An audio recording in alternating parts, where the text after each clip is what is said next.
Morning.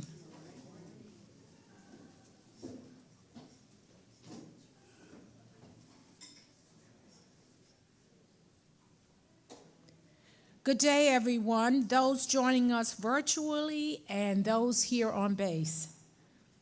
Please stand for the presentation of colors by the University of Delaware, ROTC.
Please be seated.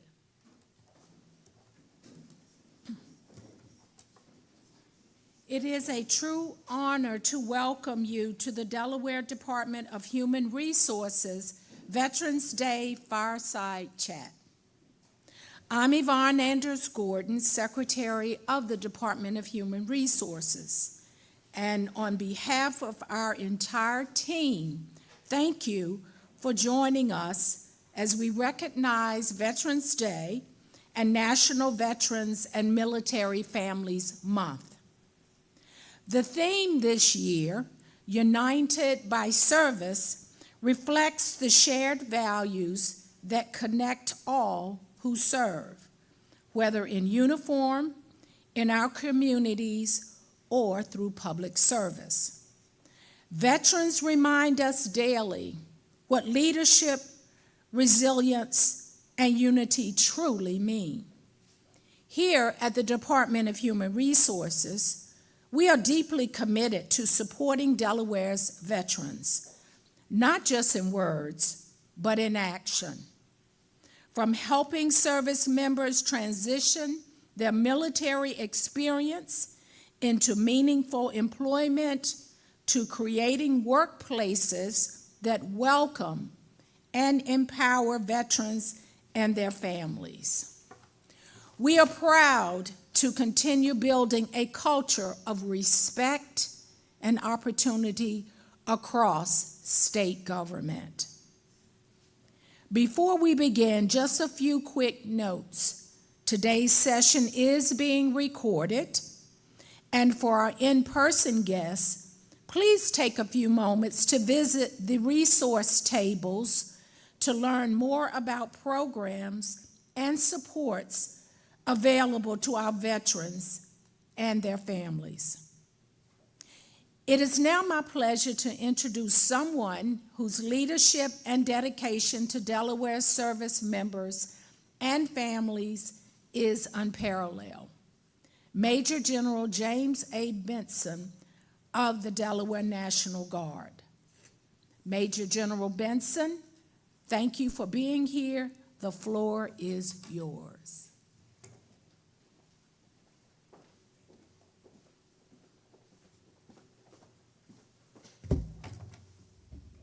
Governor Meyer, State Senator Siegfried, Senator Wilson, Auditor York, elected officials, all, Secretary Berry, Secretary Gordon, service members, veteran service organizations, retirees, veterans, Gold Star families, those online, guests all. On behalf of the 2,700 men and women of Delaware National Guard, good morning.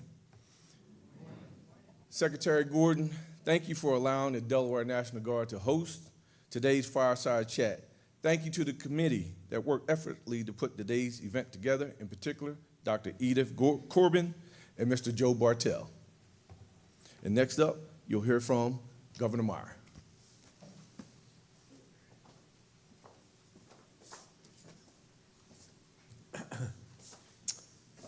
Good morning.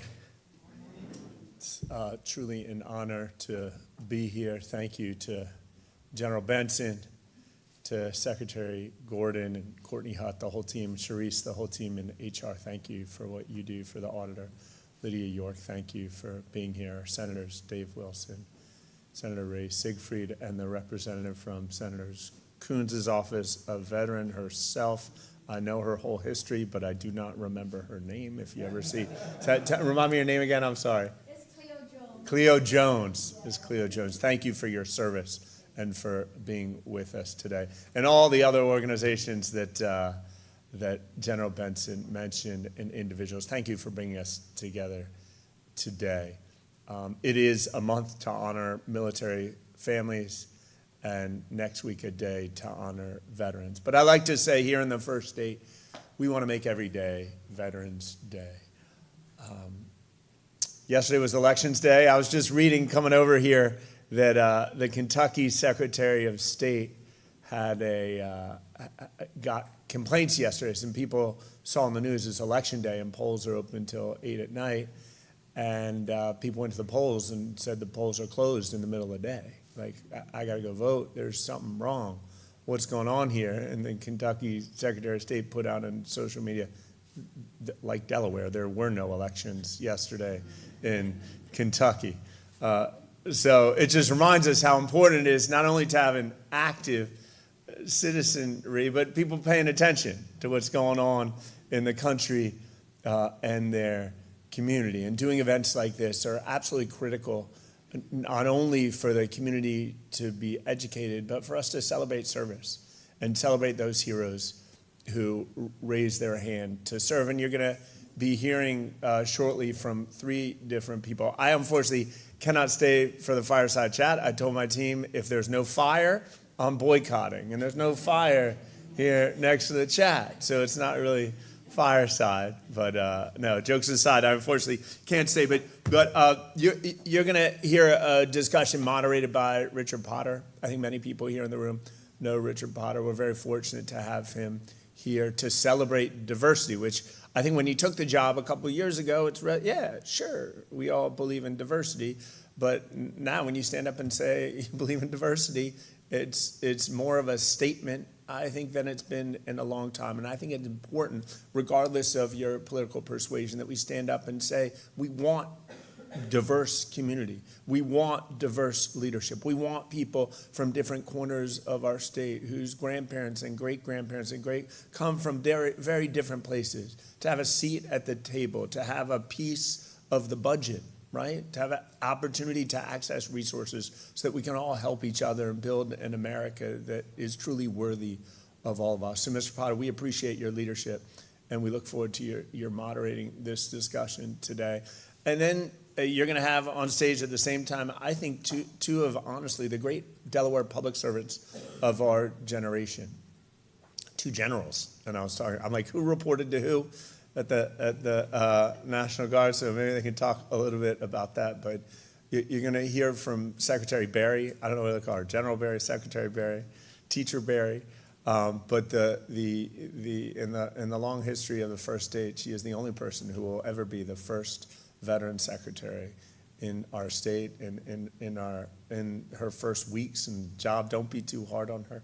Just getting into it. But someone who has extensive experience, and I know many people in here know her quite well. And of course, General Benson, who I've only known General Benson to give it to you sugar-free. So. Listen, it's an exciting time. I like to think elections are a time when they're a little divisive, right? Whose team are you on? You're on this team, you're a D or an R, like, or independent. Who are you on? If you're a D, what kind of D? If you're an R, what kind of R? And I like to think the day after election day is the time we come together and say, okay, we got to, whatever you did yesterday, whoever you voted for, whatever team you're rooting for, on TV, and whoever you're rooting for next year. Now is a unique opportunity for us to come together and say, no matter who's running what state or whoever's in charge in the country, we got to move forward. And on that note, let me just say this. There are likely people in the room today who are federal employees who are working every day who are not getting paid for that work. And I think we can all agree that this shutdown needs to end. We need to come together as Americans. We all deserve an America that's greater than what's going on right now, regardless of your political persuasion. I feel very lucky to be in Delaware, where I truly believe we're in a state of neighbors. And for those particularly down and out, hard on their luck, working people, we're going to find a way to support you and have your back through this challenging time. So thanks again to the Department of Human Resources for bringing us together. Of course, to the National Guard, all those currently in uniform or those who have donned the uniform for literally doing your heroic and life-saving work for years and years for the people of this state. Thank you so much.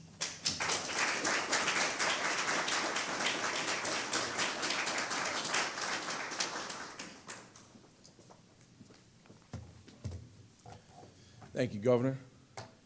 Your host for today is Richard M. Potter, Jr., a former resident of Eastern Maryland, graduated from Sojourner Douglas College in 2008. Following his undergraduate studies, he pursued his master's degree in organizational leadership at Wilmington University and successfully graduated in 2010. His achievements were recognized when he was featured in a commercial highlighting Wilmington University's excellence. In 2011, Mr. Potter was selected to attend the National Council of Black American Affairs Leadership Development Institute in Detroit, Michigan, aimed at preparing African Americans for executive leadership roles in higher education. Currently, he holds the position of president of the NAACP Talbot County branch and most recently served as the president of Character Counts Midshore Board of Directors. He is also a co-founder of the Coalition for Justice for Anti-Black. Recently, Mr. Potter was appointed to the Board of Directors for the Maryland Black Caucus Foundation and currently serves as its vice president. In November of 2021, he transitioned to Hogan Lovells US LLP, serving as the Diversity and Inclusion Senior Coordinator. In this role, he supported the work of the firm's local diversity committees, employee resource groups, and underrepresented sponsorship opportunities within America's region. Starting in January of 2023, Mr. Potter assumed the position of Delaware Director of People and Culture, where he continues to focus on cultivating an inclusive workplace environment where individuals are empowered to thrive and achieve their personal and professional aspirations. Mr. Potter is a firm believer in nurturing, teaching, and inspiring others, enabling them to reach their highest potential. As Adjutant General, I'm responsible for manning, training, and equipping the Delaware National Guard. My goal is to retain soldiers and airmen for 20+ years until their retirement, when they transition to the Office of Veterans Affairs. Today's speaker, Brigadier General Retired Karen Berry, the first Secretary of Veterans Affairs, is very familiar with the military and the National Guard, and I look forward to her remarks. Secretary Berry is a distinguished military leader and educator who has made significant contributions to Delaware's veteran services. She is the first female in the Delaware National Guard to hold the position of general officer and has served for 36 years with the National Guard.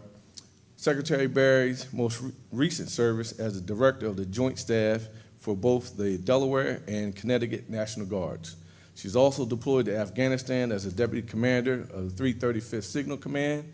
Her awards include the Distinguished Service Medal, the Legion of Merit, the Afghanistan Campaign Medal, and the Delaware Conspicuous Service Cross.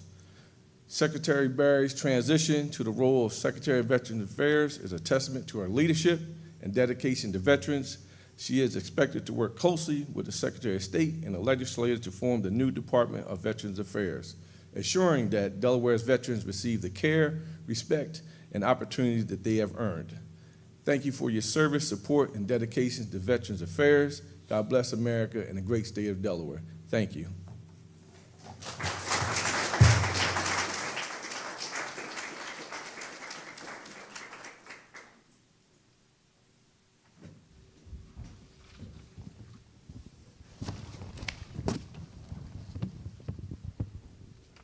Good morning, everyone.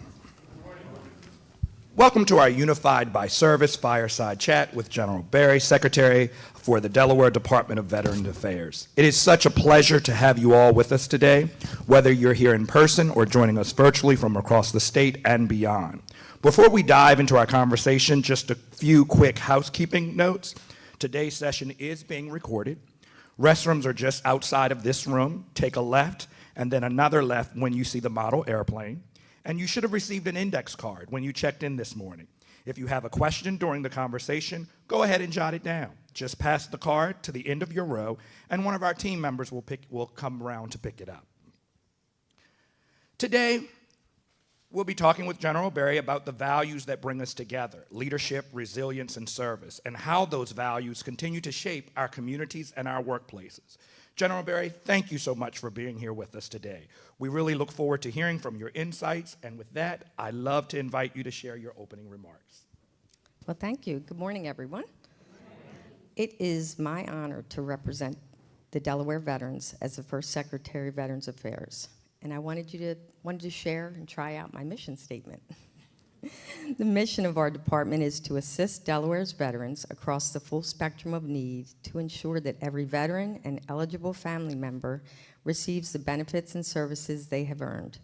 Our department fulfills this mission through three core functions: advocacy and assistance, the Delaware Veterans Home, and cemetery and memorial services. These core functions allow us to live out the motto, serving those who served. Delaware has a proud tradition of being the first state. Our goal is to be the first in supporting veterans and their families.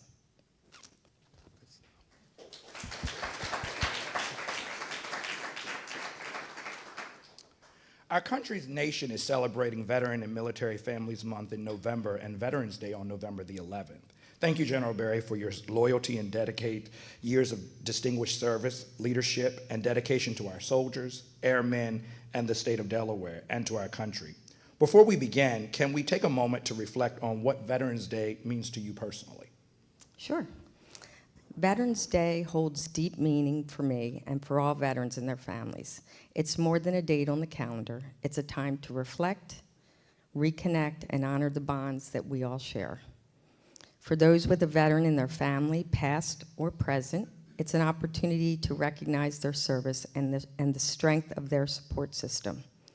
For veterans, it's a chance to thank one another, to acknowledge the sacrifices that we and our families have made, and to celebrate the resilience that unites us. This day brings us together, not just in remembrance, but in community. It reminds us that we are never alone in our journey and that our service continues in the way we uplift and support each other. So, General Berry, what does it mean to have a cabinet-level voice for veterans in Delaware? And then what are your top priorities for the department in the coming months? So I'm still figuring that out. As a cabinet member, I'm honored to work alongside fellow cabinet-level leaders and their teams to help identify policies, procedures, and programs that can improve the lives of all Delawareans.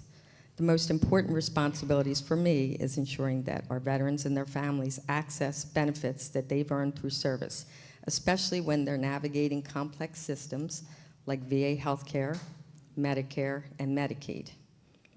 I have already worked with our Department of Health and Human Services.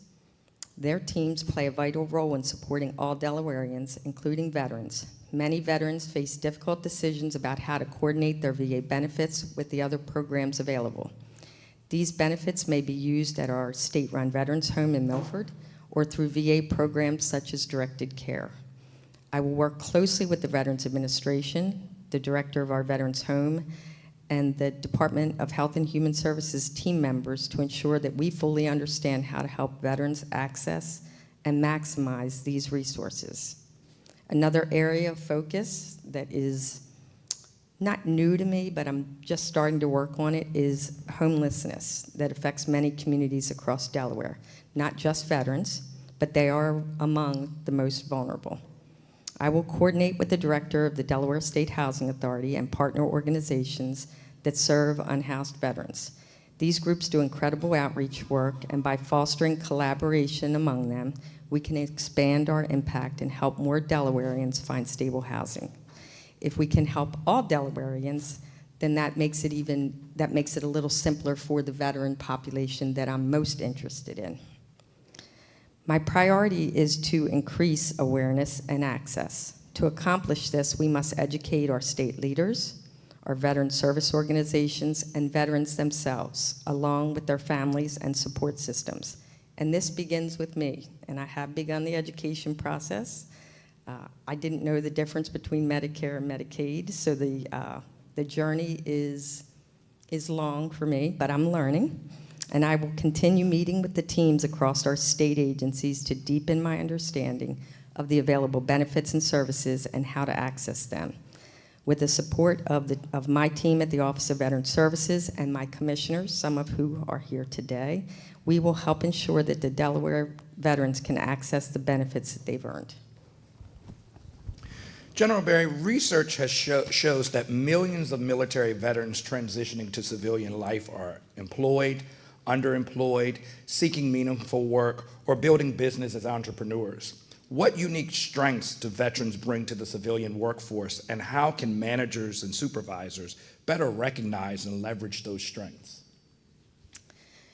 So for those of us in the Guard, it might be a little bit different. We have some folks that come from active duty to here, but for those of us that, like myself and my husband, we were started as traditional guardsmen and continued our career. So some of it doesn't fit with me, but my interactions with folks, and we have Dover Air Force Base, we have a lot of folks that we can impact and see through that. So if you're an active service member, you often have frequent relocations.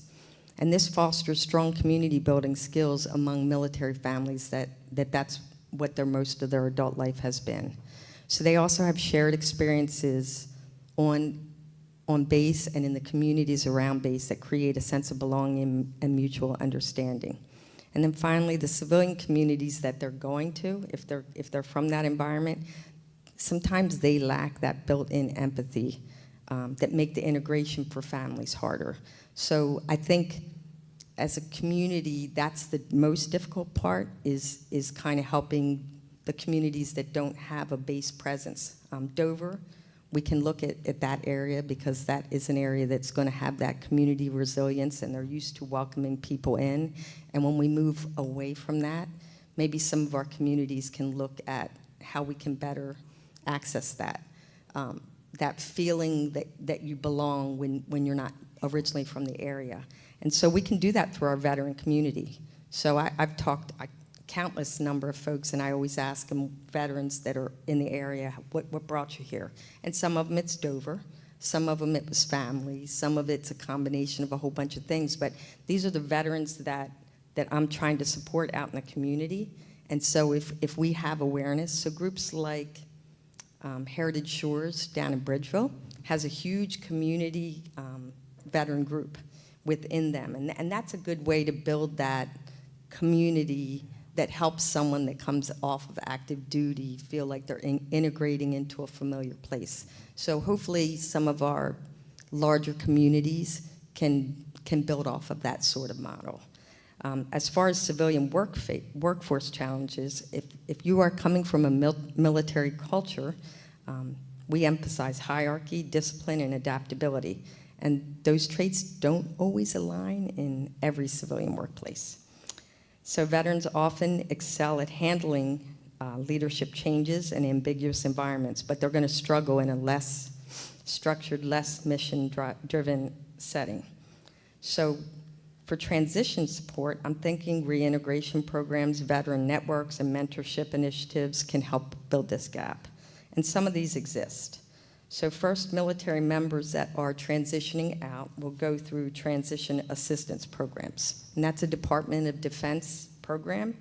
I am not sure if our Coast Guard follows that because they're not a part of the Department of Defense technically, but some things they do. So I would imagine they have some sort of program.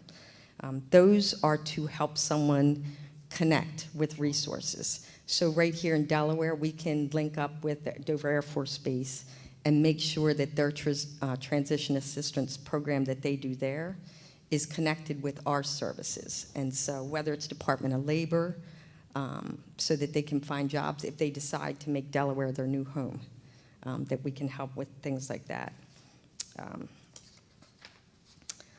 The Delaware National Guard, where we're at right now, has a joint support services for their families, civilian workers, and service members for the Air and Army Guard. And so that's a place for our guardsmen, both Army and Air, that they can get assistance if they're transitioning out, if they wear the uniform full time, or even for any of us that were part-time or traditional soldiers, you have access to those, whether it's resume writing, whether it's job fairs, things like that. So.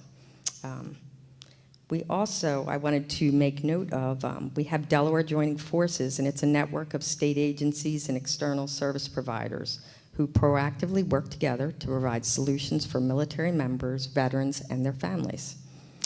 Delaware Joining Forces is a collaborative effort led by several state agencies, including the National Guard and my office, Commission of Veterans Affairs. It's called upon to provide solutions improving the quality of life and welfare of statewide military community. The community level and effort directly supports military service members, veterans, and their families addressing critical issues and needs, including behavioral health, education, employment, faith, financial needs, homelessness, housing, legal, military youth, and wellness. We have a table out here for Department of Labor. I spoke to the Secretary, Department of Labor, and I know that they have programs not only for training. If you're eligible, you may be eligible for Chapter 31 vocational rehab is a program that's out there for some veterans if needed. But the Department of Labor at the state level here also offers opportunities for training and to help you integrate and find, whether it's resume building also. So there's places all throughout the state for veterans. We just need to make sure they know where those places are. And then finally, employers that understand and value military experience can play a crucial role in easing the transition by considering having a person identified in their organization that's a veteran advocate, which I gladly did for Delaware Tech.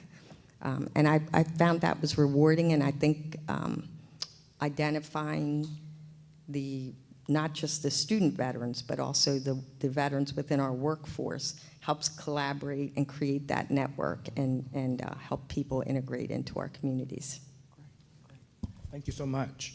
All right, now we'd love to hear from you. If you're joining us here in person, go ahead and write your question on one of the index cards you received when you checked in, and just pass it down to the end of your row, and one of our staff members will come by to collect it. We really appreciate your participation and look forward to hearing what's on your mind. Question number 4. As we continue the conversation about the transition from military to civilian life, what are some meaningful ways workplaces and communities can honor and include veterans throughout the year, beyond financial contributions to veteran programs And in your view, how can we make sure that veterans in rural and underserved areas remain connected to these opportunities and supports? So I warned you yesterday when we talked. I sort of started to address that veterans advocacy at workplaces. I think that's a great way for our communities in the workplace to identify both veterans or family members of veterans. And so when they do that, it's fostering a culture of recognition and support. So when I did that at Delaware Tech, I found out that when I was doing things like Veterans Day events, it was easier instead of when I was doing it, I felt sometimes like the busy students were busy studying and working and doing everything that they need to do. When I pulled in the staff members, it really just amplified what I was able to do and recognize. And I know they enjoyed being recognized and to help out. And so then they can reach out to students, and it helps grow that connection, which is what I was looking for as a veterans advocate. But I think it was also beneficial for staff members. And I would find, I think that was some of my first times where I would talk to people and find out that they would be like, well, I only served 5 years, and it was before the Gulf War. I didn't do whatever. And so I even experienced that at the Veterans Home a couple weeks ago, someone saying that. And I'm quick to say, you are that 1% that the governor talks about, that Representative Carson talks about. You're that 1%. Like, don't disqualify yourself like you're less than because you didn't deploy somewhere, or you served during this time or that time and you felt like something else was more worthy. You served, and you're a small minority of the population that was willing to serve. And so however you served, thank you for what you did. And so when you do that and you reach out, you'll find people in your workplaces that don't feel like they don't identify as a veteran, or they just, I don't know, it's disappointing. Like, I want you recognize you. You're that 1%, and so that's what doing that is for. That's what's important about Veterans Day. It helps us refocus on that because sometimes we lose focus with everything else. But just generally speaking, having those networks in your workplace help you celebrate those folks and their families, and so.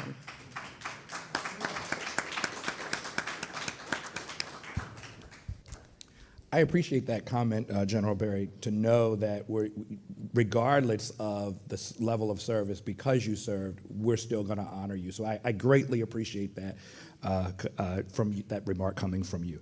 Questions from the audience? Do we have the cards ready? All right, let's see what we have.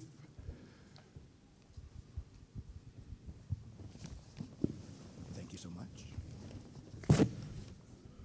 Question number 1 from the audience. Will there be a DOL or DVA initiative for hiring veterans and their families? What types, job fairs, or outreach?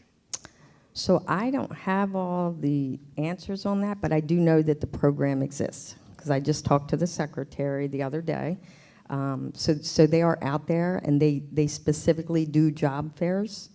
I do not have those right here, but there is a table out there, I know, that has a Department of Labor person at it, even though that's not, I think they work on the disability side, veterans and disability side specifically, so they should be able to give you the answer, but they can direct you to the source and find out the exact information for that.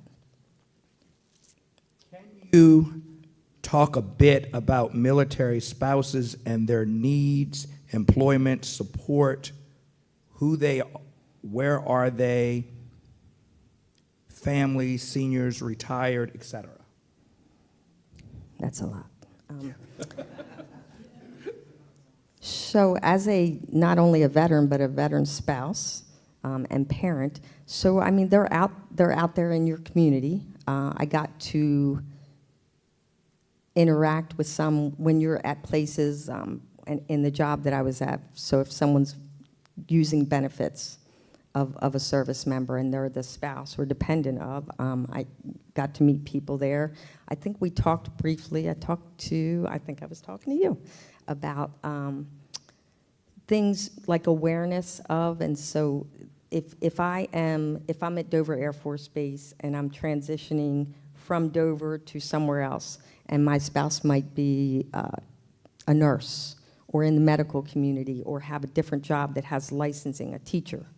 When they have to move and transition with them, some of the struggles that spouses would have in that case, so it's not Delaware related, but when they move to or from, or if they're coming to Delaware, they have laws in place that your credentials are recognized and they get vetted here much more quickly than if someone was just moving otherwise.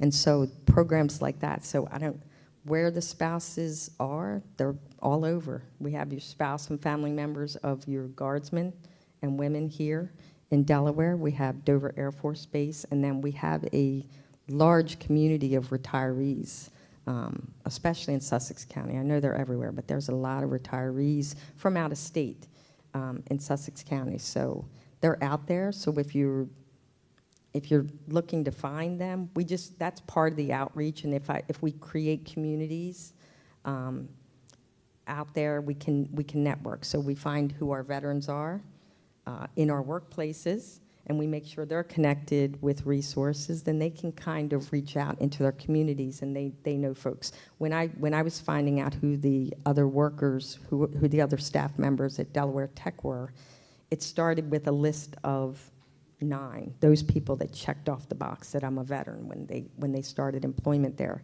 And it grew up to 32 by the time I left. So not everyone checks off that box. I don't know why. I guess people they deserve the right to choose to not check that off. But eventually I found out about the other workers, and they don't have to connect with me, but I did reach out to everyone that I was aware of. And so through those connections, that's how you find out who your veterans are and then who their family members are. And once you open up those connections, then you can find out about issues that they might be experiencing and help connect them to services that we do have out there, like Delaware Joining Forces.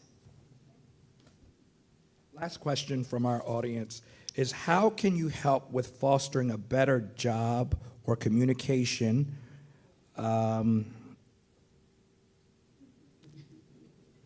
regarding organization that can assist with our active service members transitioning to civilian life, especially disabled members? There's a lack of proper dissemination of the proper information of organizations, PVA, DVA, et cetera, and this is coming from Karen Miller, paralyzed veteran. So they want information on, again? How can you help with fostering better job or communication regarding organizations that can assist with our active service members' transition to civilian life, especially for disabled members? I guess my best answer to that is, do they know where their veteran outreach is? If they are serving, have they attended a transition assistance program? That's sort of my question usually, and I don't know that this is the case here. I would say that it's lack of knowledge of where the resources are. They're out there, and we do need to connect them. So I think that, so for those individuals that are struggling with that, they need to raise that issue to someone to get to connected. And now that we have a Secretary of Veterans Affairs, I know that I will get the call or the email, even if it's for currently serving. What I've learned in the last couple of weeks is if it says service member, or it could also be a veteran or other issue, it's being directed to me. So I am trying to, for the legislators that are online or present, I gladly take it, and I am funneling it to, if it's something that I can't handle with, I am learning where to go. So if I can figure it out, then people just need to push forward their questions or concerns. We have veterans advocacy supports like Cleo with the Senator's office. Each of our CODEL has those sorts of people employed to help. So I just would say to anyone listening, if you're struggling finding those resources, you just need to reach out. And it'll get to someone and we can direct you to it. But I think a lot of times people struggle and complain and maybe don't ask. And so that's what I'd ask. It has, the veterans and the family members that are having issues do need to reach out so that we're aware, and then we can direct you to what you need. Absolutely. How do we ensure that honoring veterans and military families isn't limited to just November, but becomes a sustained year-round commitment? Are there any Delaware-based examples you are aware of that have succeeded at this? So the way that I just explained, as far as at your workplace, if you connect, and if you live in a community that has veterans groups, those are ways to connect, not only to resources, but to events. And so I know my goal is to build up our webpage so that we have awareness of different things, and it's an easy place for people to access, to be aware of events that go on throughout the year. But there's things, obviously we have, this is the Veterans Day is next week, and most people are aware of that. But sometimes I know it's a challenge for me in Sussex County sometimes to say where are the events at, and so some coordination on simple things like big events. We have Wreaths Across America. Each military branch celebrates its birthday. I'm going to a birthday ball for the Marine Corps this Friday, and so Armed Forces Week every year in May is another opportunity for you to show your pride in which branch you served in, and or just in general serving. Obviously Memorial Day, Flag Day, July 4th. Embedding these observances into our culture, we honor service, we build stronger, more inclusive workplaces. And so those are just some of the ways, but I think if we make connections, then other things that we're doing to celebrate within our communities is how we can honor service on a more daily basis or frequently. The Veterans Creed reminds us that service doesn't end when the uniform comes off. It continues through leadership, discipline, and community engagement. In your experience, how can these values learned through military service, especially resilience, teamwork, and purpose, help shape a stronger team culture, a more inclusive leadership in today's workplaces? And how can we ensure that veterans from all backgrounds are empowered to lead and thrive? I think that for most people that serve, the structure and the training, it's sort of built in. And so if you come in and transition out into the workforce and you find gainful employment that you get joy in, and you might get to share your talents, whatever they may be. Some people it's like a skill. Other people it's going to be interaction. But through your service, we have like our armed forces are very diverse in nature, and we certainly have seen.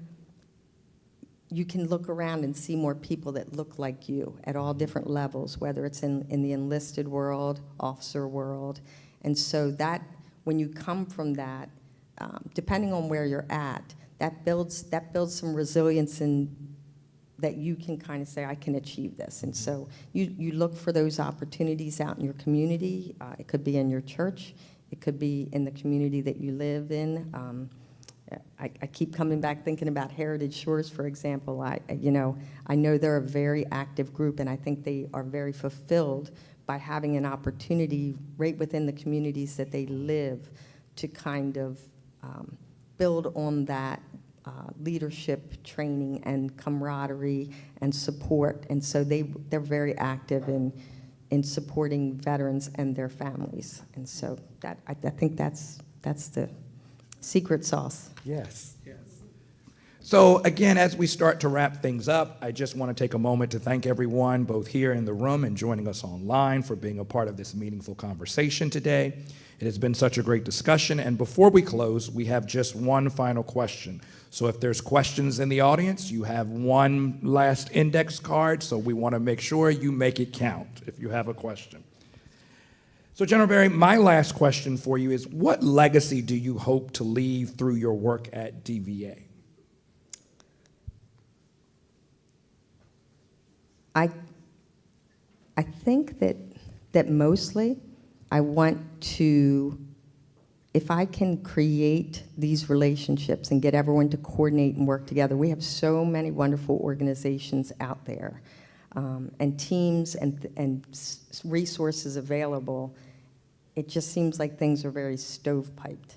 And so instead of having all of these separate resources that are supporting veterans and their families, and having them so separated, it seems to me in many cases, I hope that my legacy is that by establishing this position and establishing the role, that I can help all these organizations come together to work more effectively, to build the network of veterans and their families, whether it's in the workplace, in our communities, so that everyone has, so we can increase that awareness and the access to resources that they need to make their lives better. Absolutely. Thank you so much. Do we have any questions from we do have questions from the audience. Great. Thank you so much. Can you talk about the importance of behavioral health and what can the state do to support your efforts to improve behavioral health? So the connections that I keep referring to, I think, are key for our veterans, for all of our community, to be honest. I mean, but for veterans specifically, I think that we start having issues with someone feeling isolated and alone, and that they don't have, that they're not adding any value to the team. And so I think if we can, through all the resources we have out there, if we increase that network and make connections with folks, and we live in rural areas, sometimes the disconnect is that you're sort of out, you're not in a as close-knit community. And sometimes you can be in the city of Wilmington and be alone because of mental health issues. So it's about trying to offer programs, and we have a variety of different programs and organizations that seek to connect veterans with one another specifically, and also their families, so that if you can create that connectivity, hopefully we can avoid folks feeling isolated. And if mental health is part of the issue, maybe kind of linking up with someone and taking them to somewhere where they can get some resources. And it could be in ways that they weren't necessarily expecting, but something where they kind of felt, okay, I'm not alone in this, and they can then reach out and be open to the other things that are offered to help them out. Thank you. Thank you so much. You mentioned you are working towards homeless veterans. What is your plan to eliminate veteran homelessness in Delaware? So we have some wonderful organizations, some folks right in the audience that work with that. And I know that when we do our Veterans Stand Down in Dover every September, a big part of that is identifying someone, admitting that they are at risk of, or that they think, that's going to be their near term, they're struggling with housing, is connecting them to resources. So that is one start. And then I think, there are some issues that everyone in the room is probably aware of. Sometimes there's barriers to opportunities. So maybe there's something that's keeping you from being able to use a resource that is available. And so I was at a meeting just this week where we were talking about that. And so having more opportunities, there are some wonderful places that people have that they can go to, but if they don't feel comfortable there, then that's not going to be where they seek to go. So it's about having, it's a difficult problem, and we just look for where we're having success and how we can kind of improve that success in different areas. It's a difficult and sometimes growing problem, but I know people are out there working on it, so I've been looking at what are the different resources are, what are the barriers for the veterans that we do have that are still unhoused versus someone that we've successfully got into a program. And then, so what's holding those people back? So it's about getting educated and making that veteran or any unhoused person feel comfortable seeking the assistance that they need. Thank you so much. General Berry, it has been a pleasure. We are at time, and can you all help me in thanking General Berry for her participation and her responses today?